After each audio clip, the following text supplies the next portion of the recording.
রাজু ভাস্কর্য থেকে চাকরি প্রত্যাশী প্রতিবন্ধী গ্রাজুয়েট পরিষদের যমুনা অভিমুখে যাত্রা শাহবাগে আটকে দিয়েছে পুলিশ। সেখানে আছেন সহকর্মী রাব্বি সিদ্দিকী। যাচ্ছি রাব্বির কাছে। রাব্বি, শাহবাগ এলাকায় এখন কি পরিস্থিতি দেখছেন, সেখানে কি হচ্ছে বর্তমানে জানাবেন।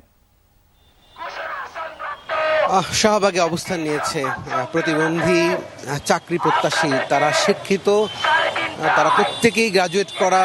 গত 17 দিন ধরে তারা আন্দোলন করছে। তারা চাইছে এই সরকারের কাছে বিশেষ কিছু সুবিধা, যে সুবিধাটি তাদের যৌক্তিক বলেই তারা বলছেন। শাহবাগে তারা এখানেই অবস্থান নিয়েছেন। তাদের যাবার কথা ছিল আজকে যমুনা অভিমুখে, এবং এই শাহবাগ মোড়ে, শাহবাগ থানা এবং পাবলিক লাইব্রেরির সামনেই এখানে ব্যারিকেড দিয়ে পুলিশ তাদেরকে আটকে দেয়, এবং তারা সেখানেই বসে পড়েছেন। এবং তারা বলছেন যে তারা যে তাদের যে দাবি, যে প্রধান উপদেষ্টার কাছে তারা চাইছেন যে তার যে নির্বাহী আদেশ, সেই নির্বাহী আদেশের মাধ্যমে প্রতিবন্ধী শিক্ষিত ব্যক্তি যারা আছেন, যাদের সার্টিফিকেট আছে, যারা বেকার আছেন, তাদের কর্মসংস্থানের ব্যবস্থা করতে হবে। এবং সেই সাথে তারা বলছেন যে তাদের সরকারি চাকরিতে প্রতিবন্ধী ব্যক্তিদের যে আবেদনের যে বয়সসীমা, সেটি 35 করার দাবি জানিয়েছেন।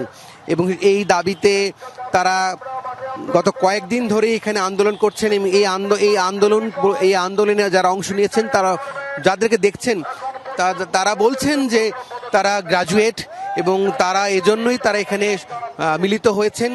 চাকরি প্রত্যাশী প্রতিবন্ধী গ্রাজুয়েট পরিষদের ব্যানারে 17 দিন ধরে আন্দোলন চলছে, এবং সেই আন্দোলনে আজকে তাদের কর্মসূচি ছিল প্রধান উপদেষ্টার যমুনা।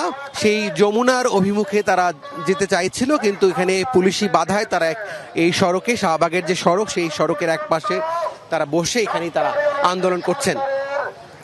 তারা কিন্তু বলছেন যে এই বর্তমান সরকার অনেকের দাবি দেওয়া মেনে নিয়েছেন, যৌক্তিক দাবি দেওয়া মানছেন, তাদের দাবিটাও যৌক্তিক। এবং সেই যৌক্তিক দাবি যে 5 দফা, যে প্রতিবন্ধী ব্যক্তিদেরকে বিশেষ বিবেচনায় অগ্রাধিকার দিয়ে তাদেরকে নিয়োগ দিতে হবে, এই দাবিতে তাদের আন্দোলন। রাব্বি, অনেক ধন্যবাদ।